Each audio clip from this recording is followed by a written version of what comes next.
कधीच नाही चुकणार तुमचे फेवरेट टीव्ही शोज झी5 सोबत, तेही एकदम फ्री। अगं आपण काप्या माझ्याकडनं नाही बघते होय।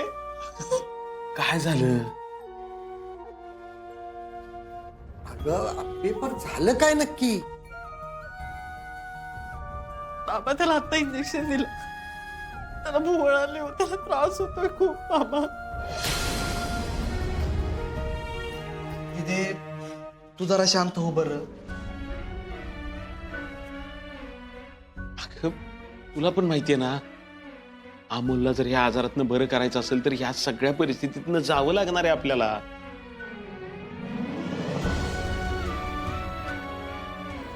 असं धीर सोडून कसं चालेल आप्या? बाबू मला हे सगळं कळतंय हो, पण मी आई आहे त्याची, मला नाही बघवते त्याला असं। वंस, अहो तुमच्याकडून आम्हाला धीर येतो, आणि तुम्ही जर असं घाबरून गेला तर कसं होईल सांगा बरं। हे बघा, तुम्ही स्वतःला सांभाळा।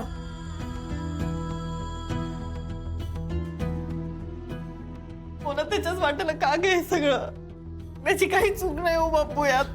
हे बघा अपर्णा, ह्या प्रश्नांची उत्तरं कोणाकडेच नाहीयेत। आत्ता आपल्यासमोर जे काय आहे ना, ते सांभाळून घेण्याशिवाय पर्यायच नाहीये दुसरा आपल्याकडे। माझ्या मुला त्रास होतोय हो ताई। कळते ग मला। हे बघ, आपण सगळे मिळून ह्यातून मार्ग काढू। हं, तू रडू नको बरं, शांत हो जरा। हो अपर्णा, हे बघ, अमोलला त्रास होणार हे डॉक्टरांनी सांगितलं होतं आपल्याला, आणि आपण आपल्या मनाची तयारी पण केली होती। पण अमोलचा त्रास बघितल्यानंतर आपला धीर सुटणार हे माहित होतं मला।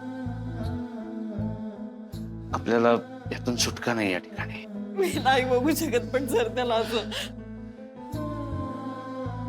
गाप्पे, अमोलच या आजाराला धीरानं तोंड देतोय, आणि तू तसा हातपाय गाळून बसलीस तर कसं चालेल? हा दीदी, तुम्ही एक काम करा, दाजीन दोघं जण बाहेर थांबा। स्वप्नील सर आणि रुपाली ताई जातील आत, मी दाजींना बोलून आलो। हा,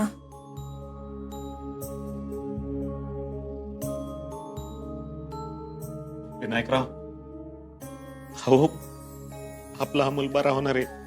आपला अमोल घाबरणाऱ्यांमधला नाही हो। तुम्ही बघा, त्याची केमो झाली ना, तो हसत हसत बाहेर येणार आहे।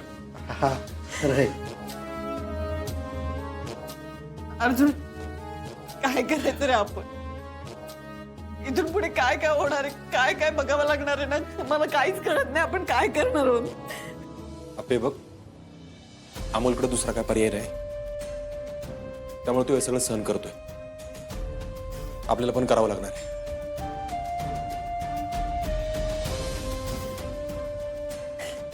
आपण जाऊया।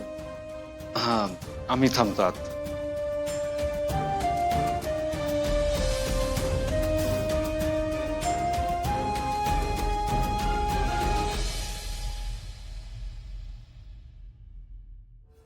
झी5 ॲप डाउनलोड करा आणि पहा सर्व एपिसोड्स एकदम फ्री।